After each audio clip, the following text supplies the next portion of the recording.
Well, hello. Welcome to the first ever Happy Paws Sunday afternoon chats. We hope this will become a regular thing, and it'll either be every week or every 2 weeks. And for my sins, I'm Dominique Douglas, and I will be your host for these chats. And just walking behind me, you will see my Happy Paws baby, Layla, who I got from the lovely Lisa Smart, who is the founder of Happy Paws and the perfect candidate for our very first Sunday afternoon chat. Lisa, hello. Yeah, hi Dominique. Thank you so much for having me today. It's an absolute pleasure to join you. I'm so pleased you're here. We're going to hope that all the technology works and we get this loaded on Sunday afternoon. I think I've got the skills to do it, and I'm sure I'll get better as we do more and more chats. So, why have we started to do this? Because the reason is it's a very exciting year for Happy Paws, because it's the 10th anniversary of Happy Paws in August this year. So we think that that's a reason to celebrate, don't we, Lisa? Oh, 100%, 100%. It's amazing. So I'm going to ask you some questions about Happy Paws. And the first one is, why did you start the charity 10 years ago?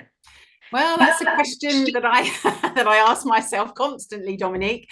Yeah, it was really just a time in my life where unfortunately I'd had a very serious accident, and it sort of got my life in perspective as to what I wanted to do going forward. So it was really sort of, I really loved animals, obviously, and wanted to sort of do something within the animal welfare group, because through my business, I'd always supported animal welfare charities. So it was really sort of something that was like a natural thing to do. I also had two golden retrievers, Molly and Maisie, who are still with me, thank goodness. And that was really the catalyst of combining the two. So it was really sort of like looking at Molly and Maisie and really wanting to do something for other golden retrievers to give them the life that the girls enjoyed. So hence sat down, spoke with the family. They all thought that was brilliant because, of course, I would be focusing on the charity rather than them. So that was really handy. And yeah, that's just how it all sort of started. I had no anticipation of where this was going to take me. I looked at it very much like a roller coaster ride, really, which it has turned out to be so. And 10 years later, we're achieving a huge amount for animal welfare. So it's come a long way. I mean, it is amazing. I'm sure you just didn't anticipate it would be as big as it is. I had no clue. And that was the interesting thing about Happy Paws, was that because I really didn't have a plan, I didn't have a direction, there was nothing really sort of like, this is what I want to do and this is where we're going to go. So I was letting it sort of be quite fluid, because I thought, do you know what, this journey is going to be really sort of, I was going to run it as it developed, if that made sense. So it was very, very important that I didn't hold any expectation on where I wanted it to go. And we just seem to have sort of landed where we have now. That's amazing. That's amazing. How many dogs do you think you've rescued over those 10 years? Oh, golly. Well, according to my records, we've rescued about 1,600. Goodness, Yeah, that's amazing. it is incredible, really. And we started in obviously a very small way. And it's just, as I say, just really interesting the way that it sort of developed. But we've learned, and I've learned, and the team have learned such an incredible amount over those 10 years. We've really, every single time, every month, we always sit down and say, how can we improve? What can we do to help more? And it's really sort of like such a massive team effort. I'm so fortunate that over the years I've sort of managed to acquire lots of really amazing people along the way that are just as dedicated as I am, if you like. And it's just great to all sit down and really sort of push the direction, but listening to your colleagues is so important, because no one person, as I say, there's no I in team, no one person knows everything. So we have a very good structure that allows everybody to have an opinion, and we sort of come to the right decision. Amazing. Well, what do you think your biggest challenges are then? What, I mean, day to day, running a charity along with your life, I presume you have a life other than Happy Paws, but what are the challenges that you're dealing with Oh over and over again? gosh, the challenges. There are so many. But I think the biggest challenge is to never exceed your capability. That's my thing. I have to hold myself back sometimes. I mean that in this way of that in rescue, unfortunately, we never stop. There's always going to be more dogs that you want to rescue than you can rescue. And it's very, very important, although very heart-rendering sometimes, that we have to say, this is what we can do, this is what we can afford. And so therefore this is it. We can't just push and push and push and push, because otherwise we would just have so many dogs and it costs so much money to rescue that it would become unsustainable. So hence that's why we decided about 5 years ago to set up, sort of help to set up the centre, so that we could, one, be more sustainable, and two, manage it better. And that's the thing charities have, challenge charities have every day. They want to do more, but they've got to have the funds to do it. Yes, it is that simple. I know charities, all over the country are always asking for extra funds, but that's how we function. Without extra funds, we can't do extra things. But the main thing for me is that we must always maintain what we have, and we've grown very naturally. So whereas, say, 10 years ago, we might have been rescuing 5 dogs a month or something like that, sort of gently sort of getting into rescue. Now we have a very, very strict and manageable situation where we can manage how many dogs that we rescue, and it just works very well. But of course, it all comes down to finances at the end of the day. As I say, it's just like running a home. You can only have what you can afford. So we're very lucky that we're very well supported.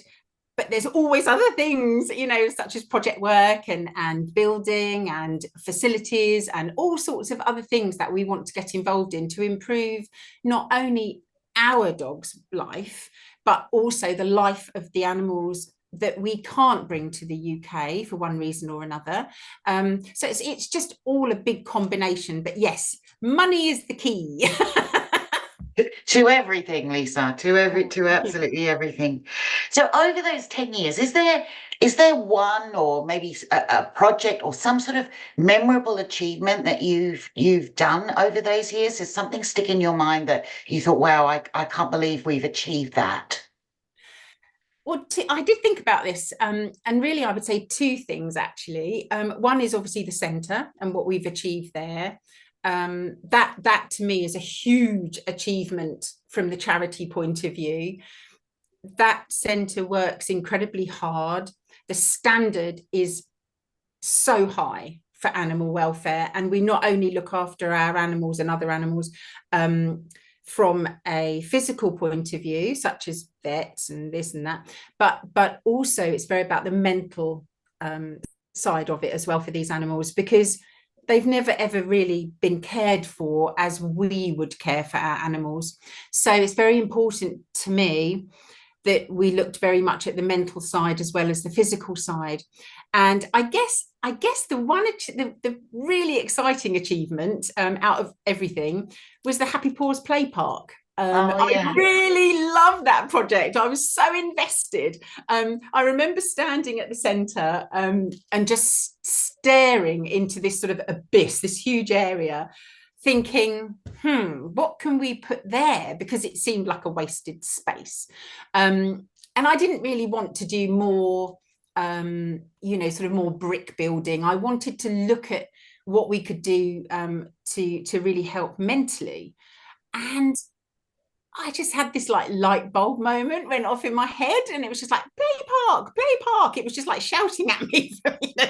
So in the brain went play park, and within 6 months we'd raised enough money to fully enclose a 2-acre plot, with a lovely little house there, that's got all the facilities there for the dogs. And what's really lovely is that we obviously then from there we employed our trainer, and she does lots of work for our dogs, that particularly that are coming to the UK. So that in turn helps our dogs adjust into the English way of life, and the training, everything goes on in this play park. It is hilarious when you visit the centre, because it's just mad. They love it. In fact, it's a big bundle to get through the door when it's their turn to go in there. And it's just really nice. It's a nice way to spend your time with the animals, and to see the animals so happy is, I feel that is our greatest achievement over the years. Yeah, definitely. I think that's one thing that I mean, my little pumpkin just there. Hi, Layla. Who sleeps behind me. She was rescued from a puppy mill, and I don't think she'd ever been on a lead before, had she? Probably not. And the videos you sent to me when we were going through the adoption process, that you could see she just kept stopping and rolling over, and she just didn't understand this concept. But slowly she was getting better, to the point when she came to me, she was so comfortable on a lead. It was amazing. Harness, she likes a harness, not a collar, and she's just a real little madam. And I can only imagine she just had no idea before she went through that. Yeah, absolutely. You're spot on. The thing is that, you know, the dogs that we rescue are not street dogs. They are owned dogs, and they get thrown out for one reason or another, which is incredibly sad. But before they get chucked out on the street, no one's ever really paid any attention to them mentally or physically. So, you know, little Layla would never have known what the big outside world was all about. And so with our processes, you know, with, for instance, if we can use Layla as an example, is that, you know, she was taken out of that situation absolutely terrified. I mean, she hadn't probably been outside of that cage, to be fair. So the world looks enormous and very, very frightening. But the good thing about the centre is that each and every one of our rescue dogs is treated to how they mentally, to how they can cope. Some are more confident than others. But little Layla was obviously very, very frightened. It was a big, scary world. But so we manage her care in such a way that it meets her requirements. So the foster care was found, you know, the trainer was involved, you know, all of these different things done at her pace.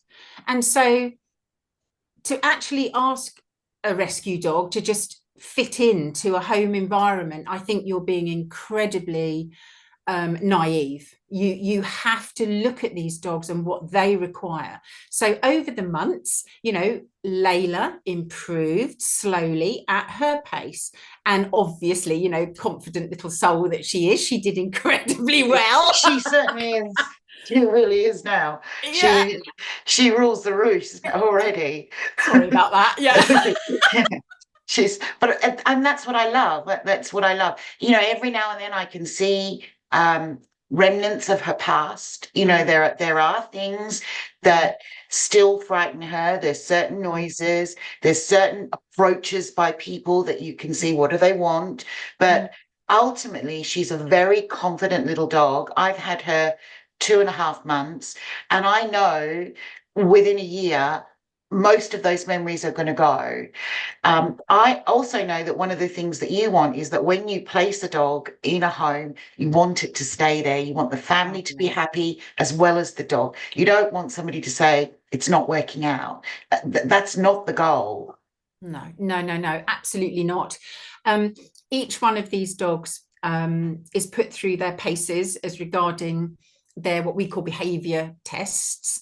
They have the food test, the handling test, the vet test, the walking on, you know, the harness, which is, you know, that's, you know, really we're not too worried about that because that can be sort of sorted out. But we make sure that they have the experience. We're also looking to see how good they are with other dogs. They have to be. The one thing that we are very strict on is that we are looking every day because each of these dogs is monitored through us once a day. We're looking to see whether they've got any sort of triggers, behavior issues, anything like that. And it's very important to understand their character as well. That temperament's a bit different to character. Character is what sort of family will suit this dog. So it's so important, because each family is different, and that is precisely why we do not advertise our dogs on our website. We talk to the family beforehand. What are you looking for? What can you manage?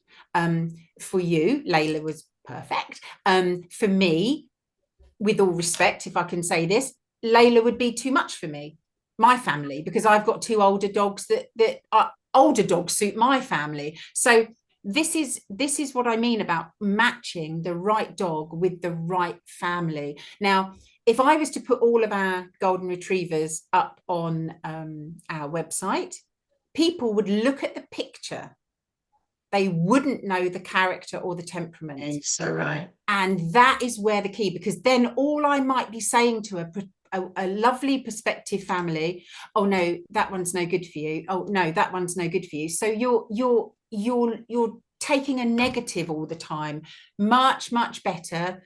I speak with the families once they apply. I really get to know the family, and then I'll say, let me go away. I'll have a chat with the trainer. I know roughly who I'm thinking possibly might be a match, obviously. And then we start the process very, very gently. That is a very different side to rescue than you would experience through the RSPCA or the Dogs Trust. Yeah. Very different.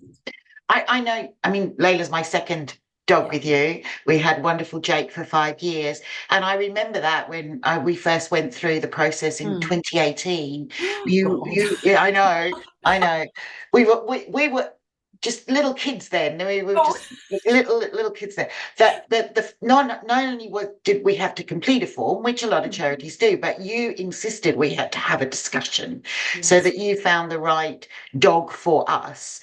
And Jake could not have been more perfect. So, you know, I see it from the family point of view. I also see it because I do manage the Happy Paws Instagram page, and I get questions like that. Why aren't your dogs up on the website? What dogs have you got available? And I just say, please read our website. It explains it there, why. And I actually find that really refreshing, that you're more interested in the welfare of the dogs than just finding a home for them. It's not about that. It's about finding them the perfect home for them.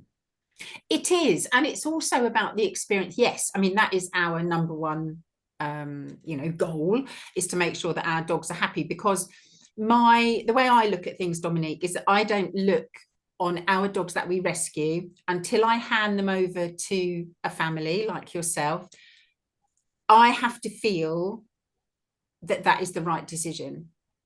I have to, because I look on each and every one of our rescues as mine until I hand it over to the family. So my question is always with a prospective family, once I get to know them and, you know, sort of chit chat through and everything, would I allow them to adopt Molly Maisie? Oh, and now Archie, obviously. If the answer is yes, I would, then that's great. We're on the absolute right track. If I think no, then I stop the application there and then. So it's that simple, because it's so important that I say my dogs, that the rescue dogs receive the very best. They've had the very best from us while we're caring for them. I'm giving them the very best, in my view, about finding a lovely family.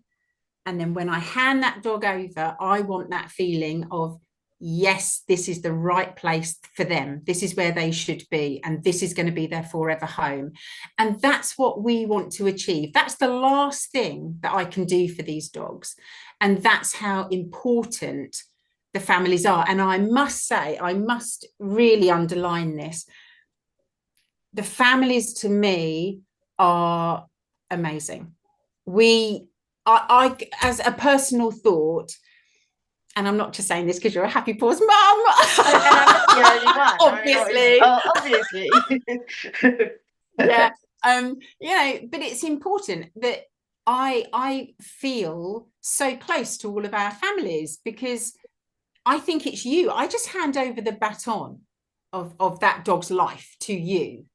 And I feel that it's just the right decision. And that is an absolute integral part of our rescue. And that's why we don't get dogs handed back to us. That's why we don't ever feel that the dog's not in the right place. And obviously through the closed group on Facebook for the families, I think we can all see how much the dogs' lives are enhanced, and what they're up to. I mean, we all love to see what Layla's up to, obviously wiggling around London. And Archie, because you are a Happy Paws mummy too. Yes, I am. Yes, I had to look in the mirror and say, are you going to look after Archie? That's right. That's right. Who vetted you? Yeah, exactly. Oh God, yeah. Yeah, that was interesting. Yeah, no one actually. But yeah, I mean, I obviously Archie being my Happy Paws, second Happy Paws boy.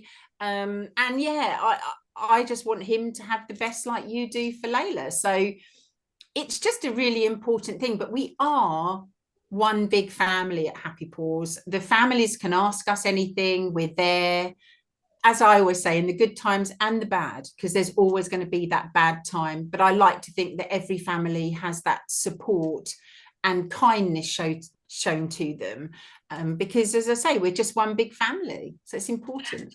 I honestly thought when we adopted Jake that would be that. Do you know what I mean?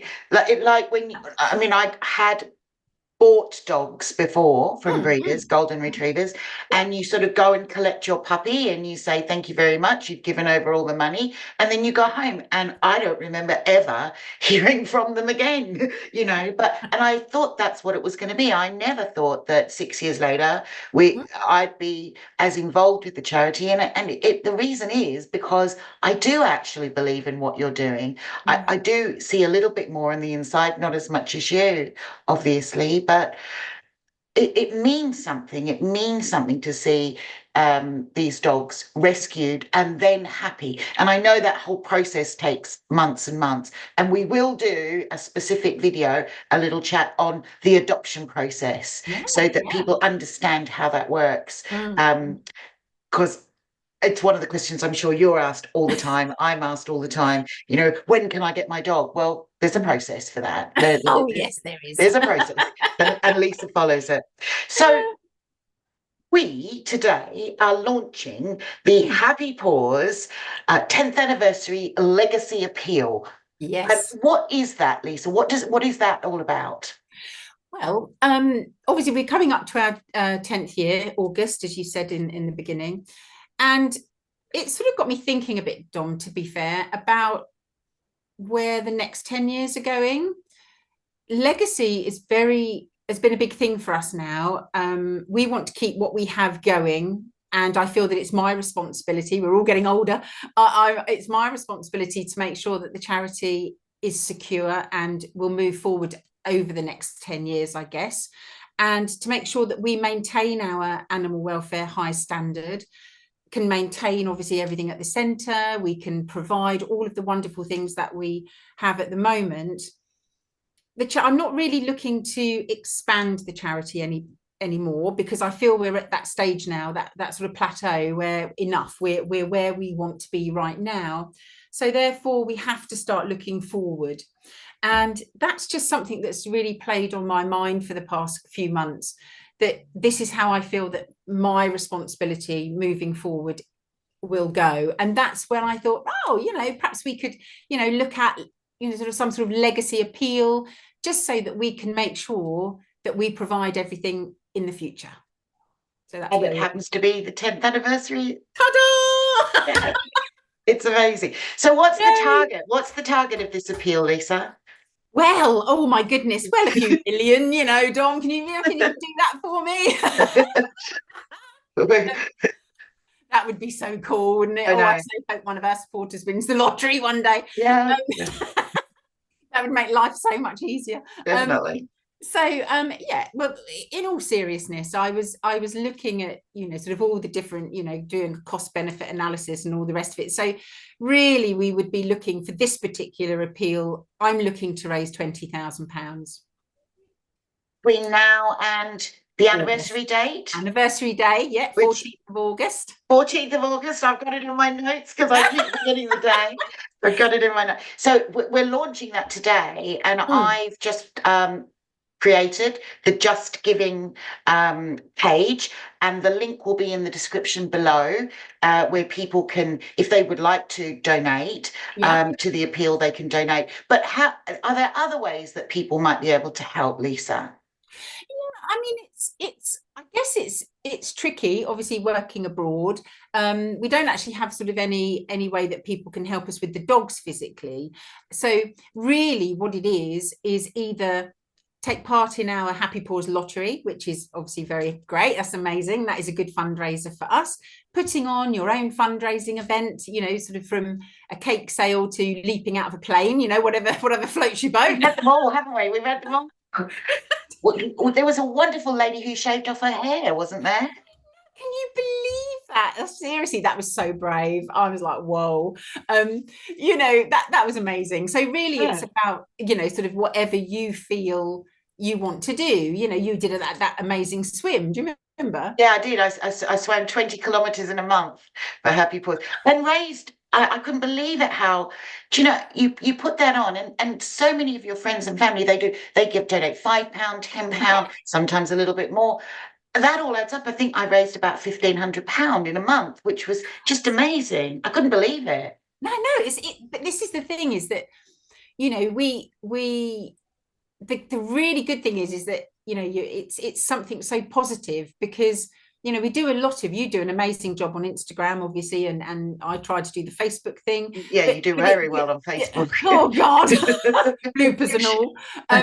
So sort of it we really do feel that whatever money is raised, you can see where the money's going. We're not just gonna, we're not that charity that just keep take, and then just, oh, where did that go?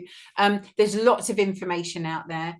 I always make sure that, even say, maybe some of our supporters don't do Facebook or Instagram, so we stay in touch by letter. So I always make sure that once every sort of 6 months, I've got a few people that give every sort of, so often, perhaps at 6 monthly or whatever. And, we have a chat, we talk on the phone, we, build up a relationship, because it's so important that people just don't feel that, we're just taking their money and they don't get anything back from that. So even though it may be, if someone doesn't do Facebook, or Instagram, they feel that I'm still in touch with them, so we can have a chat about the dogs and where the money's gone and what's been happening, and what's happened on my trips and different things. And I feel that that's so important for my role, because I like to feel that people feel appreciated, because they are. Doesn't matter whether you give £5 or £5,000. To me, it doesn't make a difference. What's happening is the people are just giving, and they're giving what they can afford, and that is, I feel very grateful, and sometimes quite humbled, really. I've got a lady at my local post office, if I may just slightly diversify. When I see her at the post office on a Friday morning, she always gives me £5. Oh my goodness. Yeah, without fail. Yeah, Oh, every Friday, when I take all my auction prizes up to send at the post office. oh That's, yeah. yeah, she's up there, sort of, and she always comes and finds me at my little parade of shops, and she's, Lisa, this is for the dogs. See, that's so lovely. I guess you see the worst of mankind and the best of mankind when you run a charity. You do, very, very much, because I don't know if, that £5 might be a huge amount of that lady's income for the week. I don't know, is the truth. I suspect it probably is. And I'm so super grateful. I've been around for a cup of tea for a couple of times, sort of thing, just to sort of say hi, and that, because she lives locally. And it's just that, to me, is part of the Happy Paws family. We just want everyone to feel invested. We want everyone to feel that they are doing something, and that money is hard earned. It's not, you know, as I say, £5, £5,000. It's all hard earned, and to feel appreciated is how I want people to feel when they give to Happy Paws. I also love your little motto that you put on the end of everything, and it's on our website and everything else, which is about together we can make a difference. It's about the collectiveness of it. Yes, it would be great to get a big benefit. We wouldn't turn down a big benefactor at all, but it is part of being a small part of something much bigger. And together we can make a difference. Yeah, it is. It is. So this Sunday afternoon chat is just one of the things that we're going to be doing. We are going to be upping our social media posts. There'll be a lot more videos that we're posting from Lisa here, but also at the centre, so people can really understand the centre. We're going to be doing we're going to try and be a little bit more interactive, make sure that, because social media is one of the biggest ways that we can actually reach people. We all know that. So I'm going to be posting a lot more on our YouTube page, because I haven't done that very often, and we've had it a few years. And I think I just checked today, I've only posted 20 videos on YouTube, and I've probably posted 250 videos on Instagram. So that just shows you that I'm not doing it. So we're going to put this on every one of these on our YouTube page. And as I said, the link to the Just Giving page that we've launched will be below, and I will be sending updates to everyone on what the next chat's going to be. Thank you so much, Lisa, for being our first, but not the last time that you're on this. We're also going to have some Happy Paws families, so that people can understand what it's like owning a rescue dog, and particularly golden retrievers is what you're known for, but you do rescue other dogs as well. And you do have street dog programs and all sorts of things. So we want everyone to understand what Happy Paws does. Yay. I'm so excited. So huge target, 20,000, ambitious goal, but together we could do it together. Yes, I think that is the absolute pinnacle there. Together we will make a difference. That's fantastic. Thank you so much, Lisa. And thank you to everyone who's watching. Yay! Bye. Bye.